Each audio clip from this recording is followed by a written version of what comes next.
ചെങ്കൊടികളേന്തി ജനലക്ഷങ്ങൾ നഗരം നിറഞ്ഞു. ചിട്ടയായി മാർച്ച് ചെയ്ത് ചെമ്പട നിരന്നു.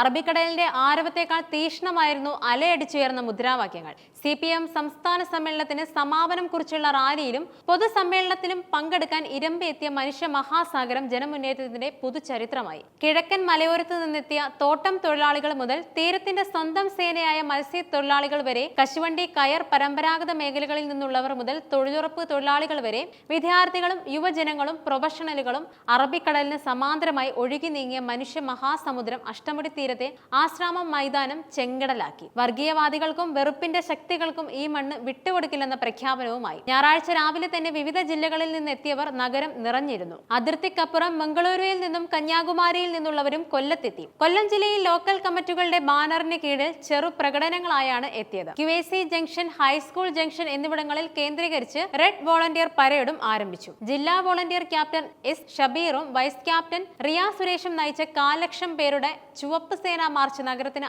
ആവേശമായി. പ്രകടനത്തിന്റെ മുൻനിരയിൽ നേതാക്കളും സമ്മേളന പ്രതിനിധികളും, തൊട്ടുപിറകിലായി 24-ാം പാർട്ടി കോൺഗ്രസിന്റെ സന്ദേശമേകി കൂറ്റൻ ചെങ്കൊടികളുമേന്തി 24 വനിതകൾ. ആശ്രാമം മൈതാനത്ത് CPIM PB കോർഡിനേറ്റർ പ്രകാശ് കാരാട്ടും സംസ്ഥാന സെക്രട്ടറി MB ഗോവിന്ദനും റെഡ് വോളണ്ടിയർമാരുടെ സല്യൂട്ട് സ്വീകരിച്ചു. പൊതുസമ്മേളനം പ്രകാശ് കാരാട്ട് ഉദ്ഘാടനം ചെയ്തു. CPIM സംസ്ഥാന സെക്രട്ടറി MV ഗോവിന്ദൻ അധ്യക്ഷനായി. മുഖ്യമന്ത്രി പിണറായി വിജയൻ, കേന്ദ്ര കമ്മിറ്റി അംഗം KK ശൈലജ എന്നിവർ സംസാരിച്ചു. പോളിറ്റ് ബ്യൂറോ അംഗങ്ങളായ MA ബേബി, A. വിജയരാഘവൻ തുടങ്ങിയവർ പങ്കെടുത്തു. കേന്ദ്രത്തിന്റെ സാമ്പത്തിക ഉപരോധക്കുരുക്കിനെ മറികടന്ന് കേരളത്തിന് ബദൽ നയങ്ങളുടെയും വിഭവ സമാഹരണത്തിന്റെയും അനന്ത സാധ്യതകൾ തുറക്കുമെന്ന പ്രഖ്യാപനവുമായി CPM സംസ്ഥാന സമ്മേളനത്തിന് സമാപനം.